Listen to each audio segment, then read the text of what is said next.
Oi gente, tudo bem com vocês? Eu sou a Júlia e vocês estão no Felicidade Clandestina.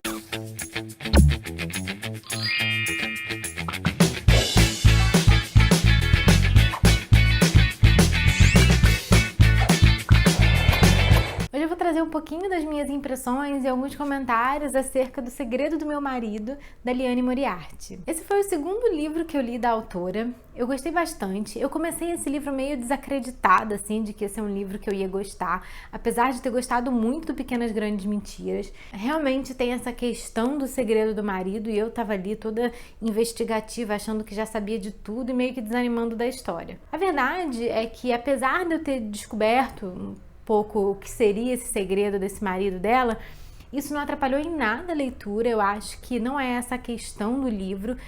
Na verdade, a forma como tudo isso vai acontecer no decorrer da história e a complexidade dos personagens e de tudo que se dá, inclusive no final do livro, é muito mais importante, né? Esses eventos que vão decorrer aí no final do livro. Eu acho que essa reflexão que ela traz pra gente é muito mais importante do que, enfim, simplesmente você descobrir qual era esse segredo. Esse livro ele traz a história de 3 mulheres que são meio que protagonistas do livro. A gente vê essa história pelo ponto de vista delas 3 em momentos diferentes, né, capítulos diferentes. É em terceira pessoa o livro, mas é do ponto de vista dessas protagonistas. A primeira protagonista que a gente vai ter contato é a Cecília.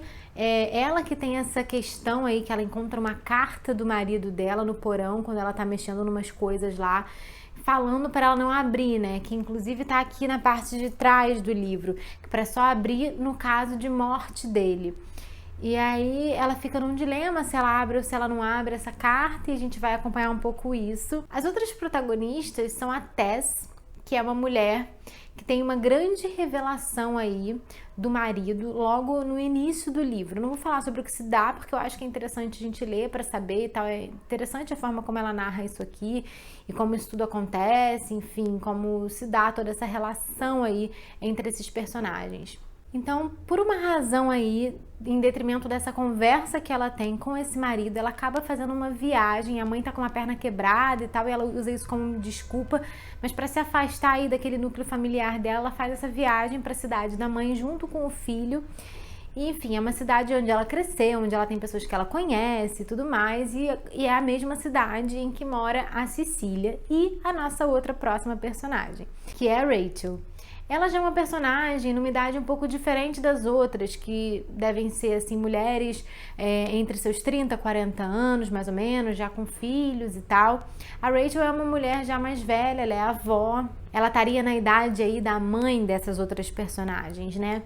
Então, é interessante ver essa diferença de idade na forma como a autora traz as problemáticas da vida de cada uma, né? Porque tá tudo isso inserido, quais são os problemas da vida de cada uma. E a gente descobre logo no início uma questão aí com essa Rachel e com a filha dela. Tem uma história no passado que envolve a filha dessa mulher e que de alguma forma une aí essas 3 personagens.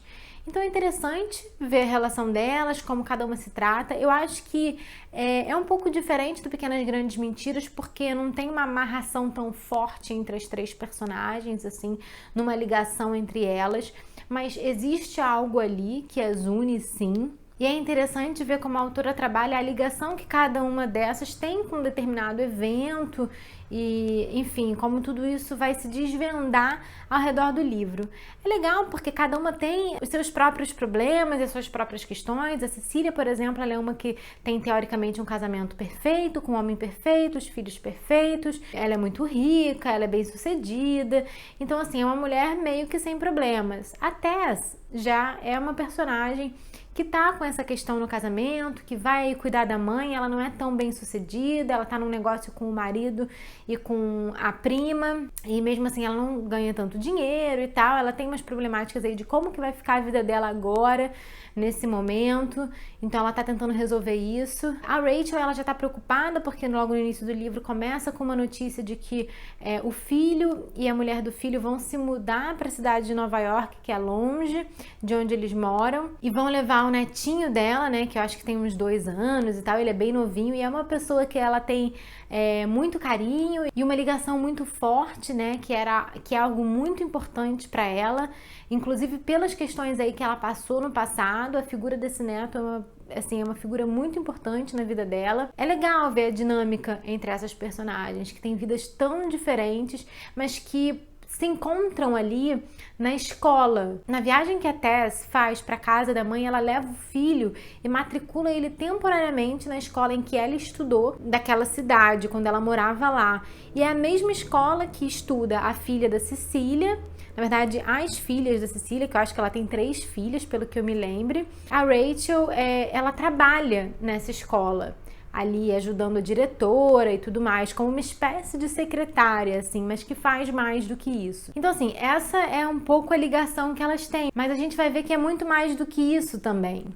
Então, fica aí uma história interessante, assim, que mostra muito o ponto de vista de diversas mulheres, mostra como existem mulheres diferentes, vidas diferentes, fala também sobre algumas possibilidades da vida, né, a forma como as coisas acontecem, que se elas não tivessem acontecido de determinada forma, o resultado seria muito diferente depois na vida dessas pessoas. Eu acho que o livro fala muito sobre isso, sabe, nas atitudes que a gente toma, nas decisões que a gente toma e na forma como a gente faz as coisas que a gente faz, como isso se dá na nossa vida, os resultados que isso tem na vida de cada um, né? E como isso poderia ser tão diferente se você tivesse tomado atitudes diferentes lá atrás, enfim, se você tivesse ido num lugar e não ido no outro, se você tivesse feito uma ligação e não tivesse feito, enfim, várias coisas assim. Então é bem interessante, traz essa reflexão.